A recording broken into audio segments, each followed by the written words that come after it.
Los protagonistas del acontecer regional en Mesa de Noticias. Bueno, la verdad es que durante todo este año, yo creo que ya desde el año pasado, también cuando se levantan todas las medidas y restricciones por la pandemia y se vuelven también a clase, el tema del transporte, la congestión vial, ha sido también uno de las emergencias que se han tenido que trabajar también durante los últimos años también en torno a las autoridades. Y a propósito de eso, siempre habían salido algunas dificultades, por ejemplo, la falta de conductores, la calidad de los servicios, para poder mejorar también y disminuir estas personas que andan en vehículos particulares y que por supuesto complican la congestión vehicular. Es por eso que también se ha iniciado hace un par de meses una mesa del transporte público que integra esta mesa no solamente, por ejemplo, no autoridades y no solamente, por ejemplo, el gremio del transporte público, sino que trabajadores, estudiantes, sindicatos de distintos índoles, porque estamos todos afectados, por supuesto, por la congestión vial y todo lo que esto implica. Y por supuesto uno de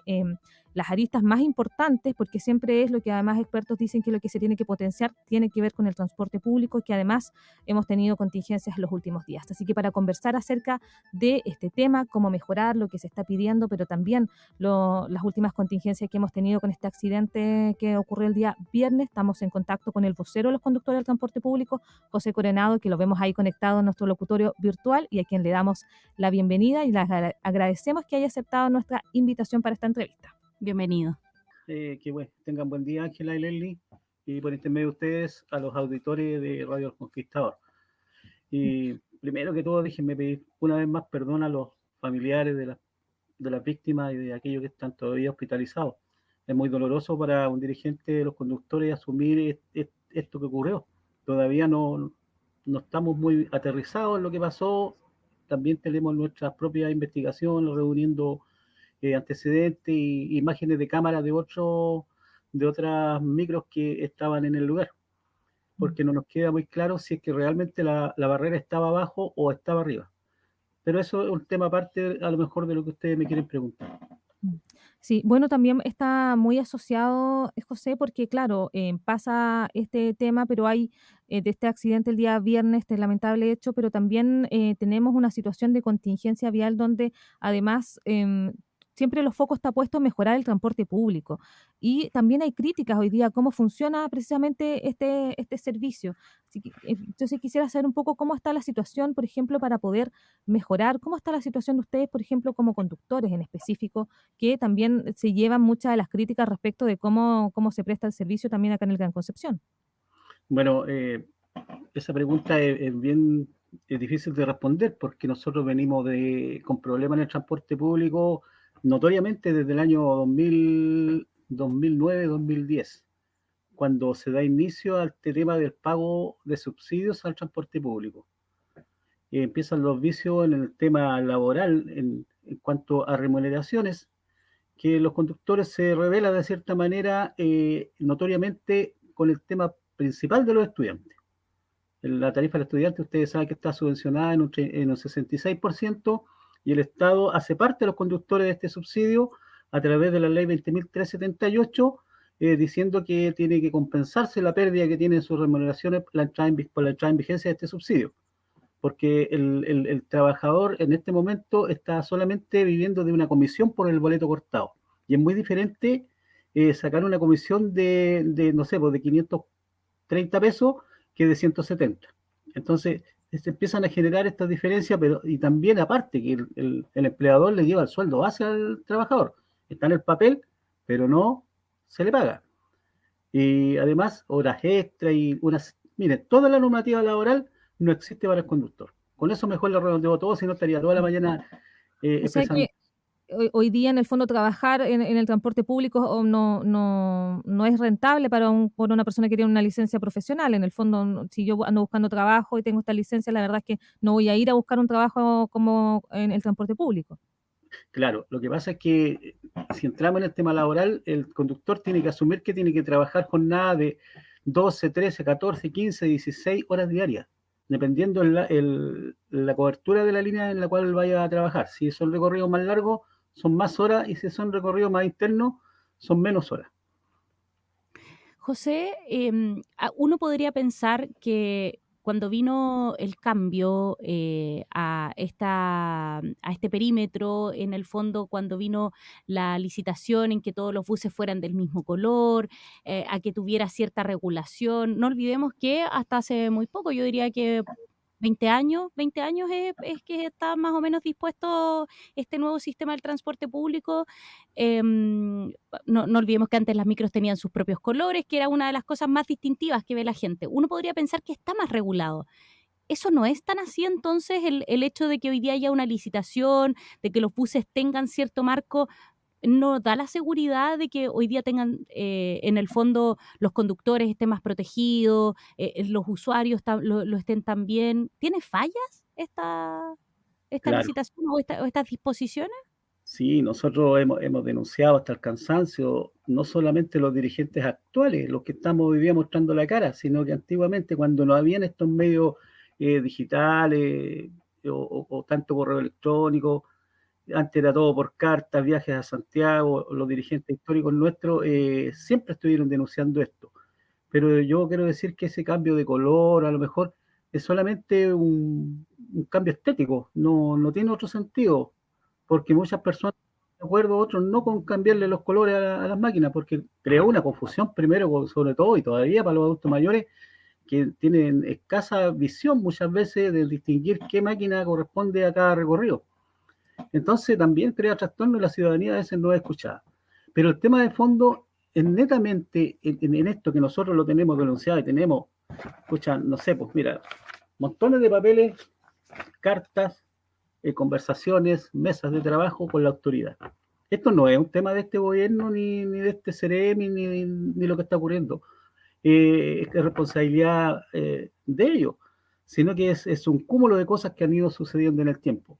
Y yo quiero en eso decir que siempre lo hemos hecho, siempre hemos denunciado y las autoridades, como son puestas a dedo, son cargos políticos, no tienen gran responsabilidad, están 4 años en el cargo, si es que aguantan los 4 años y usted sabe, cambio de gabinete y cambio de una serie de actores que están en esto. La última Ceremi de la región, la señora Claudia García Lima, se fue de esto, se fue, no alcanzó a estar un año. ¿Por qué? Porque vio este tema es tan delicado que afortunadamente se fue, porque le habría tocado a ella pasar por este tema que estamos viendo hoy día.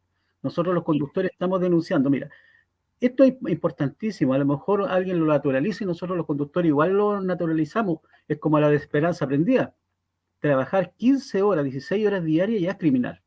Y nosotros eso lo hemos dicho a la autoridad, porque el conductor que trabaja lunes, martes, miércoles, todos los días levantando 5 de la mañana, 5:30 de la mañana, cumpliendo turnos en la mañana y a veces haciendo vueltas también en la noche, el estado anímico de él, psicológico, no es el mejor, las reacciones no son las mejores y las decisiones que se toman no son las mejores y nosotros lo tenemos expresado en documentos donde decimos, y con las mismas palabras, este es un sistema criminal impuesto por el Ministerio de Transporte, tal cual.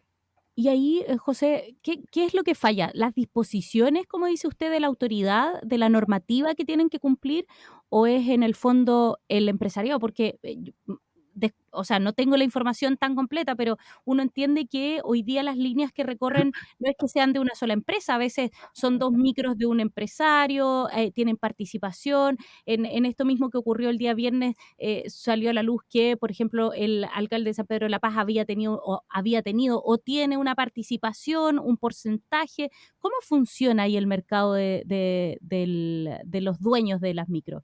Porque pareciera que participan muchas personas, ¿o no?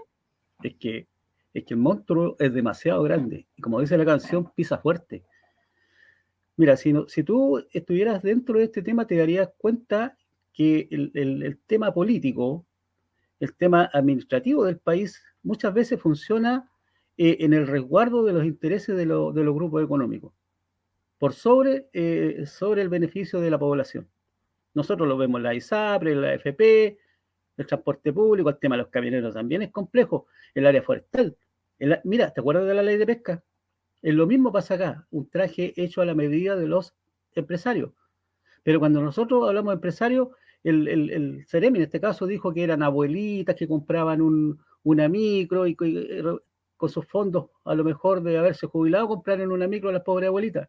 pero resulta que hay abuelitas que tienen 500 micros y más. Entonces, el poder que tienen estos grandes empresarios es lo que mantiene secuestrado este sistema de transporte público, que debería ser un derecho para todos los chilenos. No solamente ver este tema del transporte público como un negocio, tienen que verlo como un servicio, algo, un derecho de todos los chilenos, como es en otras latitudes, donde el José, transporte público está regulado y se cumple con lo que tiene que hacer. Entonces, José, los conductores quedan en medio de este tema. ¿Por qué? Porque estos famosos empresarios crean empresas para negociar con el Estado, pero para los trabajadores son multiroot. O sea, no tienen ninguna responsabilidad con los trabajadores, pero sí reciben fondos del Estado. Y cuando el trabajador le dice, señor Estado, a través de su funcionario, aquí estas cosas no están bien. Nosotros estamos insertos en un sistema criminal que nos obliga a competir por los pasajeros, a correr el exceso de velocidad por los pasajeros, a saltarlo las normas del tránsito. Y eso está por escrito, está en todas las conversaciones. Nosotros hablamos con la verdad, es como una autodenuncia lo que ocurre. Pero la autoridad no está a la altura, o la capacidad que nos ha tocado de esta autoridad no ha podido regular el transporte público, porque siempre le toman primero la venia al dueño de las empresas, a estos señores como el alcalde, cierto que tienen también un poder enorme y tienen muchos contactos, y que entre ellos acuerdan cosas que van en contra de la ciudadanía. José, y ahí el próximo mes ya debería empezar a implementarse el perímetro de exclusión, que cuando uno habla con la Seremia de Transporte, con el Ministerio, es como la solución para mejorar muchas cosas de las que hemos estado hablando en este caso, y también desde el punto de vista del usuario, que tiene que ver con, por ejemplo, horarios, también frecuencias, con lugares que hoy día a lo mejor no tienen la llegada. Desde la perspectiva de los conductores, ¿qué significa para ustedes la entrada en vigencia de este perímetro de exclusión? ¿Va a traer mejoras o finalmente sigue siendo lo mismo? Mira, en el año 2003 se da inicio a la resolución de operación 2246 que regula actualmente el transporte público para el Gran Concepción. Chihuayante, Hualqui, Penco, Concepción, Talcahuano, Hualpén y San Pedro de la Paz. Desde el año 2003. Esa fue una licitación, pero una licitación muy particular, a puerta cerrada, con los mismos operadores que existían en el transporte público. No dejaron entrar otros capitales, ¿cierto? Otros oferentes al sistema de la licitación de este transporte. Pero esa licitación, ¿cierto?, es parte de una resolución 130, que viene más antigua, y del decreto supremo 212, donde ya se regula el transporte público. Pero los empresarios no lo firman porque no les convenía, ¿cierto?, cumplir con las exigencias. Y cada 18 meses esa resolución de operación se fue renovando. No se llamó a licitación, aunque los empresarios no querían firmar desde ese tiempo en la entrada en vigencia del perímetro de exclusión. Cada 18 meses se le preguntó al empresario si quieren o no quieren entrar al perímetro de exclusión. Y se fue dilatando hasta lo que tenemos hoy día. Hoy día está vigente otra vez la resolución 2246 y se dice que va a entrar en vigencia en octubre un perímetro de exclusión. Efectivamente, nosotros los conductores, los dirigentes, no estamos en contra de la entrada en vigencia del perímetro de exclusión. Lo que nosotros observamos es que agudiza aún más la precariedad del conductor, porque todo se dedica solamente a la operación, a la frecuencia, a la antigüedad de las máquinas, a respetar los trazados. Hay algunas sanciones por no cumplir con la operación, pero originalmente habían sanciones por no cumplir con las obligaciones laborales. En ninguna parte dice ese perímetro de exclusión los horarios de trabajo. ¿Y quién va a contratar a los conductores? Lo toca tangencialmente, pero le permite a la empresa operadora, que son las líneas, subcontratar hasta el 90% de los servicios. Mira, imagínate, hecho a la medida, la ley de pesca, hecha a la medida. Nosotros no estamos en contra de aquellos pequeños empresarios que tienen una o dos maquinitas que le cuesta mucho salir adelante porque el más grande se lo come. Pero este protege a grandes grupos económicos. Como yo te decía, en el norte hay parlamentarios que son dueños prácticamente de todas las micros del norte y todas reciben un subsidio, ¿cierto? Por la operación. Aún no estando en vigencia el perímetro de exclusión, igual reciben los subsidios. O sea, no cumple con la exigencia, no lo firman, pero las plata las están recibiendo igual. Mira, aproximadamente en compensación tarifaria cada taxibús recibe 2.200.000 pesos, más un subsidio permanente por el tema de los estudiantes y una mezcla de otros subsidios, ¿cierto?, que son 700.000 pesos. Ya tenemos Eso casi por cada máquina. por Eso cada por cada máquina. Y ojo, trabaje o no trabaje, porque la empresa operadora envía la proforma al ministerio para que se le apruebe lo que le está cobrando.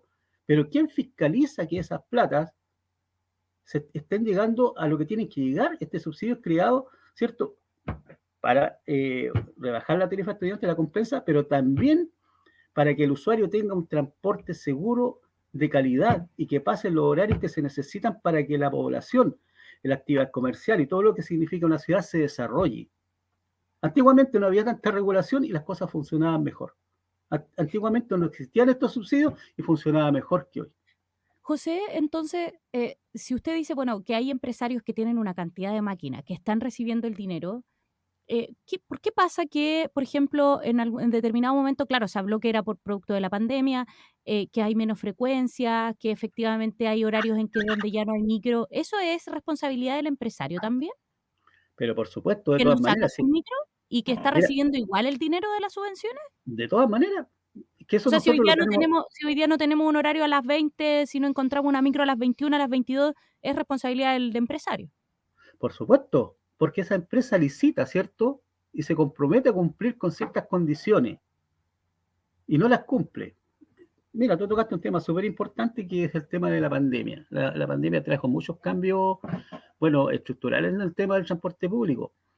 Cuando estábamos en pandemia, los conductores quedaron sin ingresos. La ley permitió despedirlos sin pagarles su año de indemnización. Eso es una realidad. Pero ¿qué le ocurrió? Como no había ingresos, los conductores emigraron a otros rubros. Para hacerlo más simple, ¿cierto? Se fueron al proyecto MAPA, lo más cerca, se fueron al norte, a las mineras, algunos invirtieron en sus recursos y se compraron un vehículo y están trabajando las aplicaciones como Didi, Uber, Cabify. Pero también se fueron a los camiones de reparto, porque tú sabes que ahora todas las tiendas y las empresas reparten mucho. Entonces hay una serie de nuevas actividades que se potenciaron por efecto de la pandemia y se quedaron ahí y no quieren volver porque las condiciones laborales de los conductores no son las mejores. La oferta laboral es pésima. Si tú te acostumbras a recibir un sueldo a fin de mes y que te paguen tus horas extras, vas a venir a seguir peleando con tus colegas conductores por captar pasajeros y corriendo como locos. Yo creo que los conductores, nuestros colegas, lo están pensando dos veces porque realmente encontraron que había un mundo diferente afuera. Y para encantar a los conductores, para que vuelvan nuevamente a este rubro del transporte público, que entre comillas, dentro de todo lo malo, es bastante bonito. Se vuelve, por la experiencia que nosotros conversamos, es como una pasión. Es como ser un personaje público dentro de la pequeñez, pero era un personaje que está al servicio de la comunidad. Y es muy agradable cuando el pasajero te da las gracias, te saluda. Hay una serie de cosas que influyen en esto. Pero el tema central de esto es la mala calidad de la oferta laboral, donde se infringen todas las normas laborales y donde todas las autoridades están documentadas, en especial el Ministerio de Transporte. Nosotros tenemos petitorios, nosotros hemos creado, mira, los conductores, los dirigentes, creamos mesas de trabajo en la Dirección del Trabajo Regional, en la Seremi del Trabajo, en la delegación presidencial. Creamos la mesa del transporte, la que está vigente hoy día, con muchos actores sociales. Pero la autoridad no ha creado nada. Somos nosotros los que estamos siempre insistiendo, señora autoridad, por favor, tome carta en el asunto. Fue tanto el tema laboral que tuvimos que dirigentes de todo el país viajar a Santiago a pedirle al nuevo director nacional del trabajo que iniciara una fiscalización a las líneas de transporte público, porque la dirección antigua, del periodo pasado de la dirección regional del trabajo, la antigua, que se note bien, no quería hacer el trabajo y nunca lo quiso hacer y no aplica la normativa vigente. Fiscalizaba, habían dicho, de muy mala calidad. Entonces se mantiene el vicio. ¿Para qué hablar de los CEREMIS que han pasado por acá por la región? Deplorable. Ahí, José, entonces, cuando el usuario también critica, por ejemplo, hoy día a propósito de lo que sucedió el día viernes, han salido imágenes donde van corriendo, no respetan el semáforo en rojo. Eso, en el fondo, usted lo califica como en parte de este círculo de que finalmente las condiciones laborales obligan finalmente, por ejemplo, a saltarse las normas del tránsito. Mira, no es justificar, pero yo nunca quiero justificar algo que pone en riesgo la integridad y la salud de los pasajeros y también de los conductores. pero este sistema perverso está hecho de esa manera. Si tú respetas toda la norma del tránsito, punto por punto, no podrías trabajar en esto. Nosotros hemos recibido acá como compañeros de trabajo a profesores, a pastores de iglesia, que son muy caballeros, muy sensatos, muy ordenados, pero a las 2 semanas están transformados en energúmenos, que están concientizados que tienen que cortar boletos para, obviamente, generar su ingreso, seguramente estar al nivel de la competencia de sus colegas que están recaudando una cantidad de dinero, pongamos un promedio de, no sé, 150.000 pesos diarios recaudar en la micro, para él sacar un porcentaje, una comisión de 30.000. Pero el empleador también le exige, oye, yo quiero mi parte, tú me estás produciendo muy poco, yo tengo que pagar los neumáticos, bla, bla, bla, bla. Entonces, tú partes en la mañana endeudado a trabajar, porque tienes que hacer la plata para el petróleo, para lo que te exige la empresa, como se llama control, para dejarle al empleador directo una cantidad y para pagarte tu sueldo. Entonces, en la responsabilidad de la empresa esta, la lleva todo el conductor, porque el conductor tiene que ser mecánico, tiene que ser eléctrico, tiene que ser aseador, ¿cierto? Y tiene que cumplir su función de conductor y aparte de cobrar los pasajes. Entonces, si tú te vas a la parte de la normativa laboral, no se cumple nada, porque las exigencias del conductor son enormes, las responsabilidades son enormes, pero tú vas a esta empresa de transporte público, una empresa operadora, no hay un jefe de turno. Jamás una capacitación de un ingeniero en prevención de riesgo, jamás una charla de esta, o una charla de inducción, llegan conductores con cero conocimiento de esto, los riesgos que entraña todo esto, pero no tienen una capacitación, solamente, hey, ¿tiene licencia de conducir profesional? Sí, la tengo, ya, venga, acá, va a hacer la micro y vaya a cortar boletos. ¿Y por dónde tengo que irme? No, pero usted se lo aprende en el camino esto. Entonces, es tan deplorable que por una parte estas empresas negocian con el Estado dinero de todos los chilenos y por otra parte son como una empresa multirut donde se eluden las responsabilidades con los conductores y las sanciones son mínimas. José Coronado, vocero de los conductores del transporte público del Gran Concepción, en conversación con Mesa de Noticias acerca también de las condiciones en las que está el gremio, por supuesto también todo a propósito de la congestión vial que se vive acá en la zona y este accidente también que se vivió lamentablemente el día viernes. Muchas gracias José por estar en conversación con nosotros y entregar todo este detalle también acerca de cómo se maneja también su sector. Gracias, José. Ya, mira, yo también quiero ofrecer las gracias a usted, darle gracias en realidad, por acogernos, porque generalmente los medios de comunicación, cuando uno emite declaraciones, editan esto y dejan alguna parte que, según a criterio de quien esté dando la nota o recibiendo esta nota, la sube a las redes. Ojalá que esto salga en vivo para que se entienda lo que nosotros estamos saliendo en vivo, José. Muchos de los conductores que nos escuchan varias líneas. Todo documentado, no es antojadizo. Somos nosotros los primeros que queremos que esto mejore, mejorando las condiciones laborales de los trabajadores, el respeto a sus derechos. La ciudadanía va a tener un transporte público de calidad, eficiente, que resguarde todas sus expectativas. Muchas gracias por la entrevista. Gracias, José, que tenga muy buen día. Y ahí también aprovechamos a mandarle un saludo a todos los conductores también que sabemos que nos están escuchando a esta hora. Nos escuchan muchísimo. Muchas gracias, José. Ánimo, colegas, que les vaya bien. Que esté muy bien. Bueno, revelando cosas importantes, sobre todo porque también me quedo con la última línea. Si los conductores también, desde su perspectiva, de lo que están demandando, mejoran su calidad, va a mejorar para todos también. Sí. Es complejo, uno le toca también como usuaria ver distintos tipos de conductores, o sea, muy amables, muy preocupados, pero claro, otros como que son un poco más complejos desde el punto de vista de la velocidad, también del trato, y claro, ahí también hay una explicación de parte de José, que es dirigente ahí también de este gremio.